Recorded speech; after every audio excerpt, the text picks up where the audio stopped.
Bassima Alghussein is the former Obama administration advisor.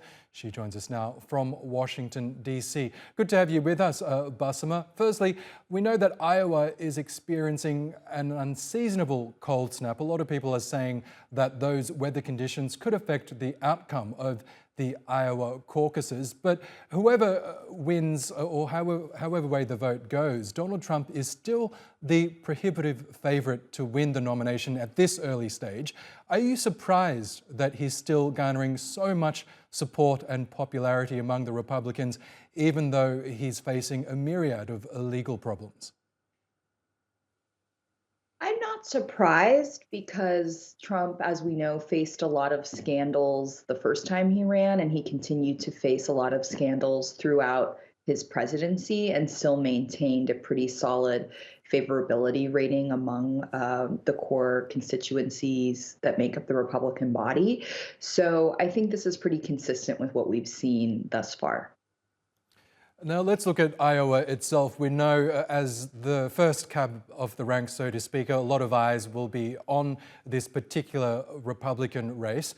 Do we have any indication at this stage who might actually have the edge in terms of the contenders for that caucus? So as you stated, we continue to see Trump in the lead. However, polling is different than turnout, which obviously is under questionable circumstances due to the weather. Something that is really interesting that's happened in Iowa is that Nikki Haley has surpassed Ron DeSantis.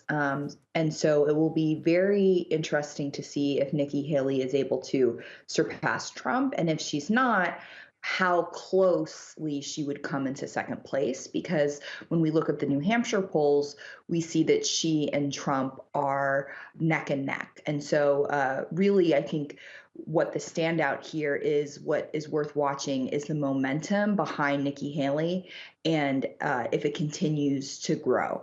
That's right, because Nikki Haley is at this stage the only major Republican hopeful who's openly attacked Donald Trump. The other Republican candidates seem to be trying to hedge their bets, perhaps being afraid of alienating Trump supporters. How do you think that tactic is working for Nikki Haley? Do you think she'll get enough support from the overall Republican base without those Trump supporters?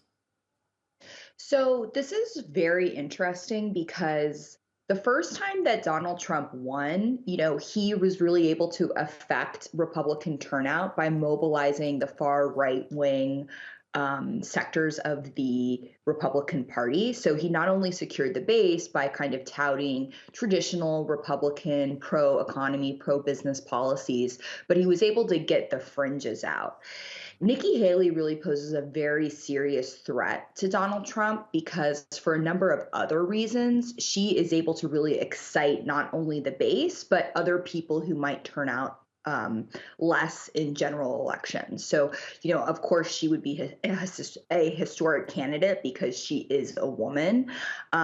She also really champions the same pro business, pro economy policies that Trump does. And so I think the first time around, we saw a lot of moderate Republicans giving him the benefit of the doubt, kind of assuming that his antics were really for TV and that once he got in office, he would be a more stable leader. And this time around, he's proven that he will continue those antics while in office. Right. And so the deciding factor will really come down to the moderates and who the moderates get behind. And it's very telling that the Koch brothers are putting their money behind Nikki Haley.